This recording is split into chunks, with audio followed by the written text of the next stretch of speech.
कांग्रेस सांसद मनीष तिवारी एक बार फिर देश को गुमराह करने में लगे हैं। वो इमिग्रेशन और फॉरेनर्स बिल 2025 को मौलिक अधिकारों का उल्लंघन बता रहे हैं, लेकिन पहले उन्हें भारतीय संविधान को ठीक से पढ़ना चाहिए। इस बिल के अनुसार जो भी विदेशी नागरिक देश की संप्रभुता और सुरक्षा के लिए खतरा बनेगा, उसे भारत में घुसने या रहने की अनुमति नहीं मिलेगी। भारत में आने वाले हर विदेशी को अपनी जानकारी दर्ज करानी होगी।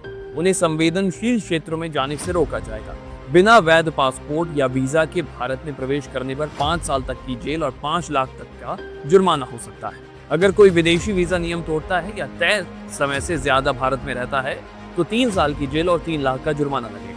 अगर कोई विदेशी फर्जी कागजात के जरिए भारत में प्रवेश करता है तो 7 साल तक की जेल और 10 लाख तक का जुर्माना लगेगा। अगर कोई एयरलाइन या फिर ट्रांसपोर्ट कंपनी किसी अवैध विदेशी को भारत लाती है तो 5 लाख तक का जुर्माना लगेगा, और अगर जुर्माना नहीं चुकाया गया तो उनकी गाड़ी या विमान जब्त कर लिया जाएगा। अब इमिग्रेशन अधिकारी बिना वारंट के किसी को गिरफ्तार कर सकते हैं और सरकार को विदेशी नागरिकों की गतिविधियों को नियंत्रित करने का अधिकार होगा।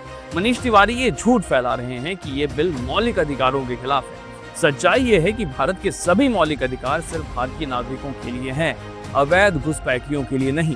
कांग्रेस हमेशा बांग्लादेशी और रोहिंग्या घुसपैठियों की रक्षा में आगे रहती है। क्यों? क्योंकि ये घुसपैठिए उनके पक्के वोट बैंक बन चुके हैं। कांग्रेस इन्हें ration card, voter ID card और सरकारी सुविधाएं दिलाने में लगी रहती है। मोदी सरकार देश की सुरक्षा को सर्वोच्च प्राथमिकता दे रही है। CAA और NRC का विरोध करने वाली कांग्रेस इस बिल पर झूठा प्रोपेगेंडा फैला रही है।